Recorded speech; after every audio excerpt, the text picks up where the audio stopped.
বুঝতে পারছি বর্ষি গাঁথা। মানুষের দিকে বসিতে করানো, তারা জীবন্ত মানুষের দিকে কিভাবে বসিতে করানো হয় ওই দৃষ্টান্তগুলো আপনাদের সশরীরে আপনারা দেখতে পাচ্ছেন। গল্পের গল্প নেই, বাস্তবে এটা সত্য ঘটনা। সত্য ঘটনাটা আপনাদের চোখের সামনে আপনারা নিজের চোখে দেখতে পাবেন। সবাই ছবি তুলবেন, অবশ্যই ছবি তুলবেন, আপনার মাধ্যমে ছবি তুলেন, দূর দূরান্তের মেসেজ পৌঁছে দিন। ছবির মাধ্যমে হোয়াটসঅ্যাপ, ফেসবুক ব্যবহার করুন। আপনারা প্রত্যেকের সাহায্যের হাত বাড়িয়ে দিন। আমাদের এই খালগাড়ি ঐতিহ্যমণ্ডিত এই মেলা, সেই মেলাকে মূল মেলাকে আপনারা সাফল্যমণ্ডিত করতে যাবেন। যে টেবিলটার উপরে দাঁড় করিয়ে অর্থাৎ যে মূল সন্ন্যাসী এখানে যার থেকে বসে যাবে ওনাকে তাকে দাঁড় করা থাকে একটা টেবিল আছে। সেই টেবিলটা আমরা সন্ন্যাসীরা যাবে এরপর দিয়ে একটু পথ করে দেবে, একটা পথ করে দেবে, একটু যেতে সাহায্য করবে, একটু সাইড করে দিন। সন্ন্যাসীরা আসা যাওয়া করবে, একটু সাইড করে দিন। আস্তে আস্তে কিন্তু মাঠের মধ্যে কিন্তু অনেকে ঢুকছে। ভলেন্টিয়ার আমাদের যারা সন্ন্যাসী ভাইরা আছে একটু কিন্তু পরপর কিন্তু ঢুকে পড়ছে মাঠের অনেকে, একজন একজন করে ঢুকে পড়ছে সন্ন্যাসীদের সঙ্গে করে। এদিকে এদিকে বাতাসে উল্লট দিচ্ছে বাবা।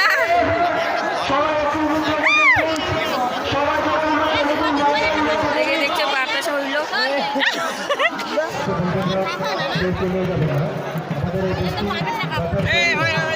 দেখাচ্ছে দেখো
সময়পূর্ণ হয় সেটা আমরা কমিটির পক্ষ থেকে প্রার্থনা করছি বাবার কাছে। এবং স্বয়ং দাস এবং স্বয়ং দাস বাবা ভোলানাথের বিজয়ে আমরা অয়ন দাস এবং স্বয়ং দাসের শারীরিক সুস্থতা এবং পরিবারের মঙ্গল কামনা করছি। দেখুন আমাদের চলচ্চিত্র বাবা ভোলানাথের বিজয়ে তার রণজিৎ মন্ডল 22 টাকা, সুতৃষা মন্ডল 50 টাকা সম্পূর্ণ থেকে এসছে। উনি বাবা ভোলানাথের নামে 11 টাকা দান করলেন। ওনাদের এই দান আমরা বাবা মহাদেবের কাছে সমর্পণ করলাম।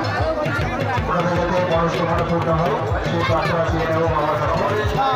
5 নম্বর থেকে এসছেন সমরের গায়ে, উনি বাবা ভোলানাথের নামে 50 টাকা দান করলেন। আমরা সমরের গায়ে সুস্থতা কামনা করি।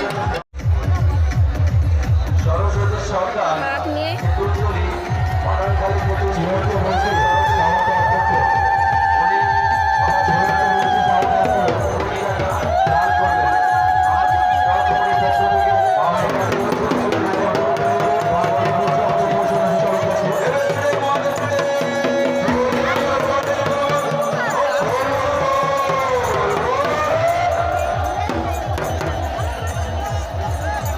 বাদল মন্ডল জেলেপাড়া থেকে আসতে বাদল মন্ডল তুমি যদি মেলা থেকে থাকো তো মঞ্চের কাছে চলে আসবে। আপনার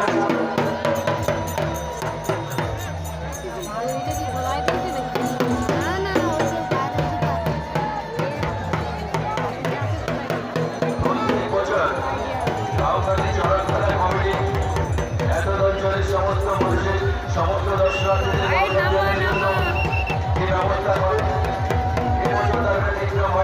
আপনারা দেখছেন জ্যান্ত মানুষের পিঠে বসি ফুটে এবং হাত নিয়ে কিভাবে আপনাদের সামনে জনতাদের বন করে ঘুরছে এই দৃশ্য আপনারা দেখতে পাচ্ছেন। আমরা জানি এই প্রকট রোদে প্রকট দাবদাহে অনেক কষ্ট করে অনেক দূরান্ত থেকে আপনারা এসেছেন। তাই আমরা অনুরোধ করবো এই দেখার সুযোগ থেকে বঞ্চিত হবেন না। আমরা আপনাদের কাছে অনুরোধ রাখছি মেলা পরিষ্কার পরিচ্ছন্ন রাখার জন্য আপনারা যেখানে সেখানে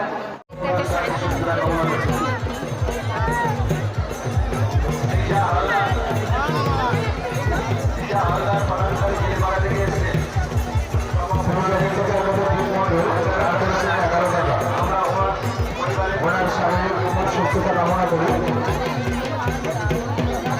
ওনাদের বাবা মাকে চরণে সমর্পণ করলাম।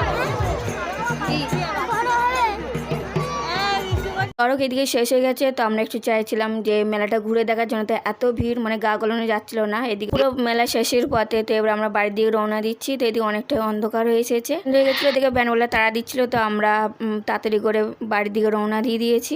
চড়ক মেলা আপনাদের কেমন লেগেছে অবশ্যই কমেন্ট বক্সে জানাতে ভুলবেন না। সেই চাপ সুনিশ্চিত করার জন্য চড়ক কমিটির পক্ষ থেকে আপনাদের কাছে অনুরোধ রাখছি।